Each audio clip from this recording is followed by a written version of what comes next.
Ako po, ito mga kababayan, ako, huling-huli na naman po. Kasinungalingan na naman ni Mike Defensor, mga kababayan. So ito yung pahayag niya kahapon, mga kababayan, na ayun di umano, sabi ho ni Mike Defensor, kinumpirmang nasa pangangalaga daw umano ng Marines, si Orly Gutisa, mga kababayan. Sabi niya yan kahapon, no? Sa kanyang pahayag.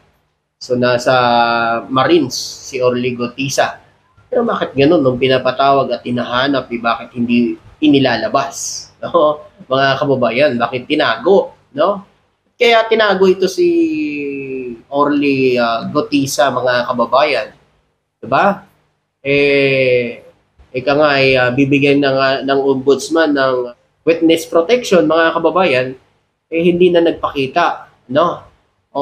Mga kababayan, pero ito, sinasabi na naman ni Mike Defensor kahapon ito na nasa pangangalaga daw ng Marines. Okay, mga kababayan, kaya sinasabi natin ng huli na naman ng kasinungalingan itong si Mike Defensor kasi mismo po, ang Marines mismo po, ay tinanong ho mismo ni Senador Ping Lacson, mga kababayan, wala ho doon si Orly Gutisa, mga kababayan.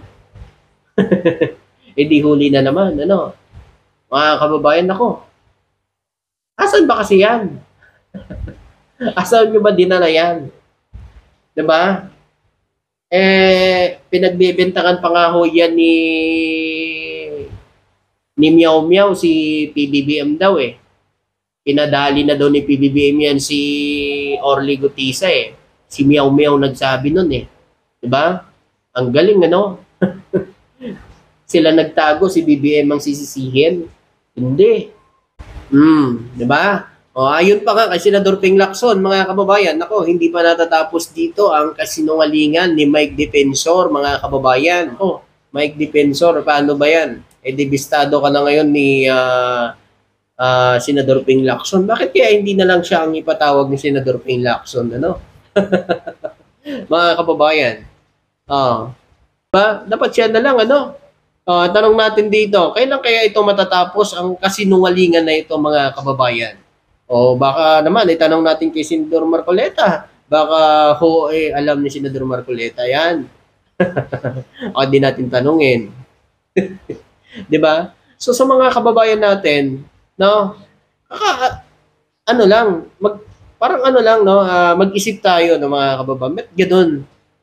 Mga kababayan, isang bisis lang, ngayon, surprise witness nga yun eh, biglaan lang yun eh.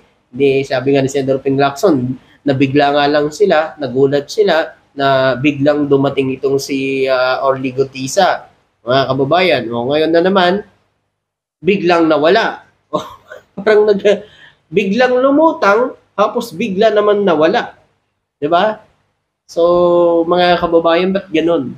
Hanggang ngayon, hindi pa rin natin malalaman kung saan. Katulad nito, kasi sinabi ni Mike Defensor, sa pangangalaga ng Philippine Marines, at sinabi naman ng ni Ping Lacson, wala doon si Orly Gutisa. Mismo, tinanong niya mismo ang Philippine Marines. Di ba? Mga kababayan, sa inyo po, anong masasabi niyo dito sa mga pinagsasabi ni Mike Defensor, mga kababayan? Naniniwala pa ba kayo dito, mga kababayan? Ito mismo, mga kababayan, ayan, lagay ko dyan sa screen. Ito mismo, mga kababayan. Sinabi ho ng Philippine Navy nitong Huwebes na si Orly Gutisa na lumabas bilang surprise witness sa flood control project corruption probe ng senador ay wala sa ilalim ng proteksyon ng Philippine Marine. Mga kababayan, sinabi ito sa isang pahayag ng spokesperson na si Captain Marisa Martinez. Nag-retiro na si Gutisa sa Philippine Marine Corps mula noong Hunyo 30, 2020. Di ba? Ayon pa dito, bilang retiradong serviceman, hindi na siya nasa ilalim ng administrative authority ng Philippine Navy. Anuman na pakikipag-ugnayan o pakikipag-ugnayan niya sa kasalukuyan ay ginagawa sa kanyang personal na kapasidad. Dapat din linawin na si Orly Regala Gutisa ay hindi nasa ilalim ng proteksyon ng Philippine Marine Corps na walang kinalaman sa kanya mga personal na gawain. O, ngayon, ako, yari dito si Mike Defensor. Nadama niya pa yung Philippine Marines dito, mga kababayan, no? O, yun tuloy. Huli na naman ng kasinungalingan. Ang dami pa daw lalabas ng kasinungalingan nito, mga kababayan, sabi ni Senador Ping Lacson. Diba? Mga kababayan. Kasi ito, pahayag ni Senador Ping Lacson. Ayan, ito post mismo ito ni Senador Ping Lacson sa kanyang Facebook post, mga kababayan. Ha? Ayan. Wala sa kustodiya o proteksyon ng Philippine Marine Corps si Orly Gutisa ayon kay Senador Ping Lacson, kinasinungalingan ng Marine Commandant Vince Blanco. Naku, mga kababayan, tayo na lang talagang pinagloloko nito ni Mike Defensor eh. Saka itong mga didilis. Siyempre yung mga didilis. Kasi alam niyo mga kababayan, mahalata naman natin eh. Kasi nung una pa lang, nung sila pa lang ngayon dyan, nagpakita to si Orly Gutisa, script nga, hindi na mabasa ng maayos, hindi pa makabisado. Witness yun na, siya yung nakakita at nakaalam sa mga nangyari.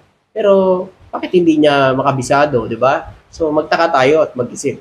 Kaya sana, kay Orly Gutisa, kung talagang ikaw ay sincerado at talagang ako di ho ako ano diyan sa mga corruption na yan. Kung sino man pong sangkot na yan, pangalanan niya na, ituro niya na, basta may matibay na ebidensya. Dahil yan ho ang gusto ng Pangulo.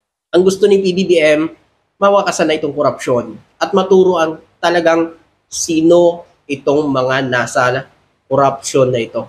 Sino yung gumawa ng mga pagnanakaw ng pera ng kaban ng bayan. Yan ho ang gusto ng Pangulo na mawakasan na yan dito. Kahit nga masagasaan pa ang kanyang administrasyon, hindi niya po yan ininda. Kahit masira pa ang kanyang administrasyon, hindi niya po yan ininda kasi ang gusto niya mawakasan itong korupsyon. Hindi lang naman ngayon to eh. Mga kababayan, uto-uto na lang at mga ano na lang itong nagsasabing ngayon lang ang korupsyon. Mga kababayan, uto-uto lang kayo sa mga pinagsasabi ng mga DDS na ngayon lang ang korupsyon, kalukuhan yan. Noon pa, mga kababayan, may korupsyon na. Dekada na ito. Dekada na. At ngayon lang, may naglakas loob na presidente na wakasan itong korupsyon. At si Pangulong Bongbong Marcos yun. Ito guys, ito, another balita tayo dito, mga kababayan. Naniniwala daw si Sabit Sinson na bangag si PBBM dahil may barkada daw siya na kakilala ko. So may barkada daw po umano na si Sabit Sinson na kakilala, may kabarkada daw si BBM na kakilala niya. Mga kababayan. Asa na yun? Ilabas mo rin. Araw narinig ko na yan eh. Narinig ko na yan kay Beth Rodriguez, Glenn Chong, Rexe, Marlica. Di ba? Luma na yan. Lumang estilo na yan. Chabi, hanap ka naman ng bago. Kasi ang tagal din ang binabato yan eh. Bangag si BBM. Hanggang ngayon, no, wala pa rin nangyayari. Naglabas na nga kayo ng peeking video, yung mga si Harry Roque, ngayon, hanggang ngayon, nasaan siya? Diba? Dapat maglabas ka rin ng patunay. Hindi lang puro pabango sa social media. Diba? Ganun na lang. Baka kasi atat na kayo, kasi ngayon, kita nyo naman, umusad na ang ICI. Nag-file na ng kaso.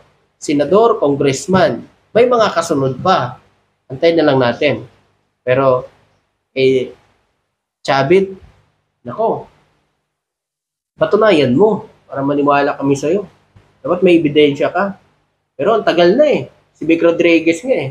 Mga kababayan eh, ang tagal nila nagsama ng Pangulo pero wala pa rin siyang mailabas. Patunay. At paano tayo maniniwala mga kababayan na adik ang Pangulo natin? Na sinasabi nila, never nga tayo nakarinig na pagmumura, mainit ang ulo. Kasi ang isang adik at mga ganon kasi. Katulad ng nasa dahig. Tama? Dides, huwag kayo magalit. Kasi amoy nyo, palay mura. Nag-amin yun, di ba? Nagumamit siya ng, alam nyo na. Di ba? Kaya, huwag nyo ituro kay BBM ang gawain ng amo nyo. Thank you.